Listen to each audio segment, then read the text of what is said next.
मुझे भी ऐसे ही किया।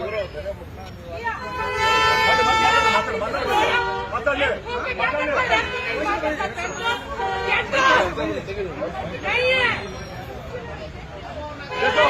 कपड़ा उतार के नंगा करूंगी तुझे इधर निकाल उतार निकाल देखती हूँ मेरा फोटो निकाल के बहन चोद ನೀನು ಅರೆಸ್ಟ್ ಆಗ್ತೀಯಾ ಕರ್ಸಿ ತರ ಮಾತಾಡೋದು ತಪ್ಪ ಹೇಳ್ತೀನಿ ಬಹನ್ ಚೋದ್ ಅರೆಸ್ಟ್ ಮಾಡಿ ನಡೆಸಿದ್ರೆ ಅರೆಸ್ಟ್ ಮಾಡಿ ನಾವು ಅರೆಸ್ಟ್ ಮಾಡಿ ಅರೆಸ್ಟ್ ಮಾಡಿ ಕೆಲಸ ಮಾಡೋದು ಅವ್ರ ಆಫೀಸಲ್ಲಿ ಕೆಲಸ ಮಾಡ್ತಿರೋದು ನೀನು ವಿಲ್ ಕ್ಯಾಂಪ್ ಹಾಕಿಕ್ಕೆ ಕೆಲ ಮಾತಾಡ್ತಾರೆ ನೀವು ಪಬ್ಲಿಕ್ ಮುಗಿಬೇಕು ಅವ್ರಿಗೆ ಅವನಿಗೆ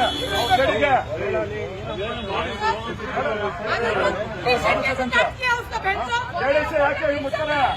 ಇವ್ರಿಗೆ ಯಾಕೆ ಮಾಡ್ತಾರೆ